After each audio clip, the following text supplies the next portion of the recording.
আজকে মন্ত্রীদের বক্তব্য শুনলে ওবায়দুল কাদেরের কথা মনে হয়। আজকে তেল সংকটে ভুগছে বাংলাদেশ। যে ইরান মুসলিম দেশ হিসেবে বাংলাদেশের সাথে দীর্ঘদিনের যে কূটনৈতিক সম্পর্ক ছিল, সেই সম্পর্কের অংশ হিসাবে বাংলাদেশকে সকল সুবিধা দেওয়ার কথা, কিন্তু আমরা স্পষ্ট দেখতে পেলাম মার্কিন আগ্রাসনকে সমর্থন দিয়ে ইরানের প্রতিরোধ যোদ্ধাদের বিপরীতে বাংলাদেশের সরকার অবস্থান নিয়েছে, এবং যার ফলশ্রুতিতে আজকে জনগণ তেল সংকট, জ্বালানি সংকট, লোডশেডিং সহ জনজীবন অতিষ্ঠ হয়ে চরম ভোগান্তিতে পড়েছে। আজকে মন্ত্রীদের বক্তব্য শুনলে ওবায়দুল কাদেরের কথা মনে হয়।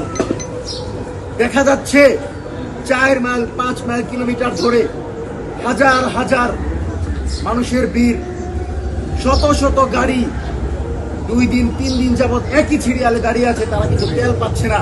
কিন্তু মন্ত্রী বলছেন বাংলাদেশে জ্বালানির কোনো সংকট নেই। দুর্ভাগ্য আমাদের যে আমরা এমন একটা দেশ পেয়েছি যে এই দেশের সংসদ সদস্যরা কথায় কথায় মিথ্যা বলে জনগণের সাথে প্রতারণা করে।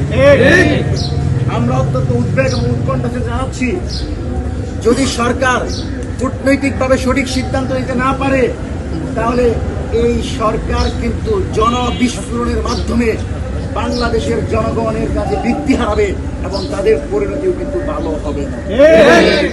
আমি আগেই বলেছি যে এই সরকার জনগণের সরকার। এই সরকার ততক্ষণ পর্যন্ত ক্ষমতায় থাকবে যতক্ষণ জনগণ এই সরকারকে নিজেদের প্রতিনিধি মনে করে।